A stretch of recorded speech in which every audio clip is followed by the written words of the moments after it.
for an experience, tas ayun nga, first half 6 points din, biglang uminit ka palalo nung second half.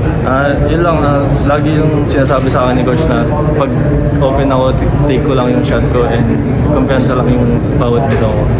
So far, ano yung mga naging biggest adjustments mo going to the seniors division ng UAE? Yung adjustment lang is yun nga, rookie kami, ganun, yung mga kuya namin is lagi kami sinasabihan na ayusin lang namin yung game namin pag pinasok kami is bigay lang namin yung 100% namin. Obviously, Kevin Kiambao yung isa sa veterans mo.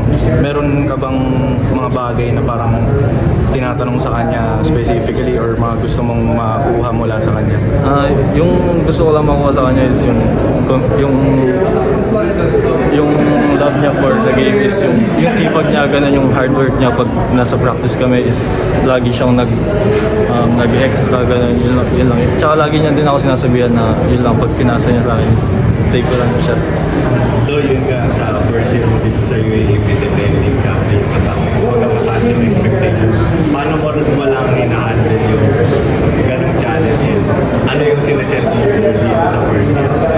Yung sineset ko lang, yung goal ko as a rookie is yung makatulong talaga kami mag back to back, and yun nga, every game is pagtatrabuhin talaga namin para maganda yung kalabasan ng season namin. Masabi mo ba na nakatulong na nandyan si Alian, si Rubico na dati kalaban mo sa NC Juniors sa pagpasok mo dito? Yun lang, yun nga, sabi nga ni Coach kanina is yung kada isa sa amin is may contribute sa isang game. Kaya kailangan talaga namin sila mag-step up pag may off na game namin na winner.